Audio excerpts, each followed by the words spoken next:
Sabe aquelas séries de investigação criminal que todo mundo adora? Pois é.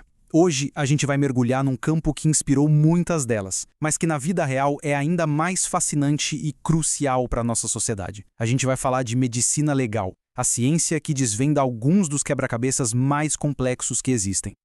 E essa é a grande pergunta, né? Porque quando as palavras mentem ou simplesmente não existem mais, o corpo humano muitas vezes guarda a verdade. Mas como é que se extrai essa verdade? Como é que se traduz um ferimento, um vestígio ou até o silêncio da morte em fatos que podem ser usados num tribunal? A resposta para isso, e essa ideia central de tudo, é uma ponte. Pense na medicina legal não como parte de um mundo ou de outro, mas como a conexão, a grande tradutora entre a medicina e o direito. Ela que permite que a ciência guie a justiça. E é exatamente essa ponte que a gente vai entender como funciona. Para começar, é fundamental sacar que a medicina legal não é uma coisa só. Ela se apoia em 3 pilares que juntos dão toda a sua força: ciência, arte e técnica. Vamos ver cada um deles. O primeiro pilar, claro, é a ciência. Isso quer dizer que não tem achismo, não tem "eu acho que". Existe um método, um sistema rigoroso para buscar a verdade. E o mais incrível aqui é que o conhecimento do perito precisa ser gigante. Não dá para ser só especialista em uma coisinha. É preciso ter uma visão ampla que passeia por vários campos da medicina para conseguir conectar todos os pontos. Em seguida, vem a técnica. Aqui a gente está falando de todo o aparato, sabe? Desde microscópios de última geração até as análises de DNA mais complexas. Mas, e esse é o ponto-chave, a tecnologia é uma ferramenta. Ela não é a dona da verdade.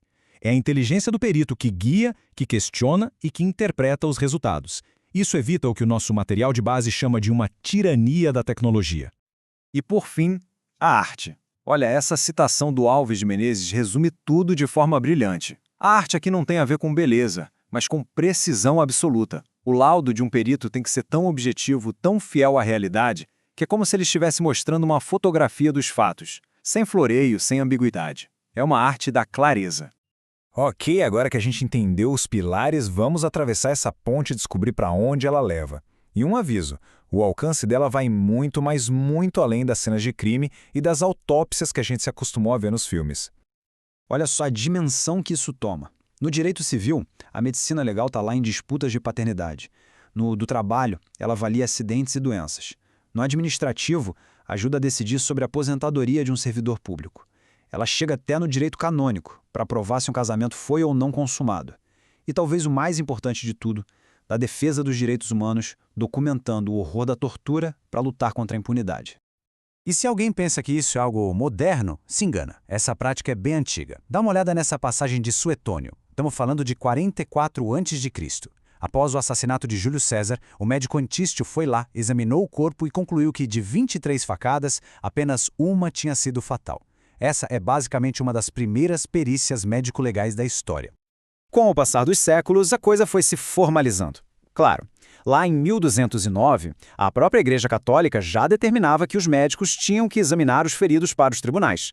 Aí, em 1532, uma lei super importante na Alemanha tornou obrigatório o parecer de peritos em vários crimes. E o grande marco veio em 1575, quando Ambroise Paré, que é considerado o pai da medicina legal, publicou o primeiro grande livro sobre o assunto, consolidando de vez o campo. E tudo isso nos traz para os dias de hoje. A busca pela verdade, claro, continua sendo o objetivo final. Mas os debates sobre qual é o melhor caminho para chegar nela, esses estão mais quentes do que nunca.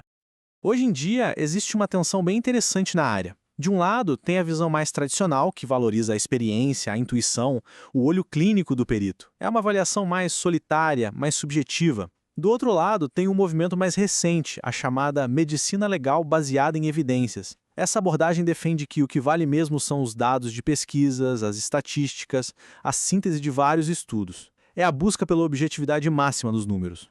Então, quem está certo nessa disputa? Bom, parece que o melhor caminho não é nenhum nem outro isoladamente. O ideal, como quase sempre na vida, é uma síntese.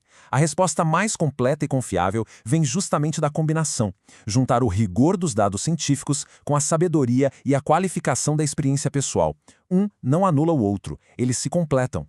E isso nos leva ao nosso último ponto, que talvez seja o mais impactante de todos. A medicina legal não é só uma ferramenta da justiça. Ela é um pilar na defesa da própria dignidade humana. Pensa só, ao documentar de forma científica, fria e objetiva os sinais da violência no corpo de alguém, a medicina legal está dando voz às vítimas, especialmente aquelas que não podem mais falar por si mesmas. Ela transforma o sofrimento em prova, e essa prova combate a impunidade, afirmando que a integridade de um ser humano é um valor que a gente, como sociedade, precisa proteger a qualquer custo. E para terminar, fica uma provocação para o futuro. A gente vive numa era de inteligência artificial, de tecnologias que avançam numa velocidade assustadora. Como vai ser essa ponte entre a medicina e a justiça daqui para frente? Será que as máquinas vão nos ajudar a ter uma justiça ainda mais precisa?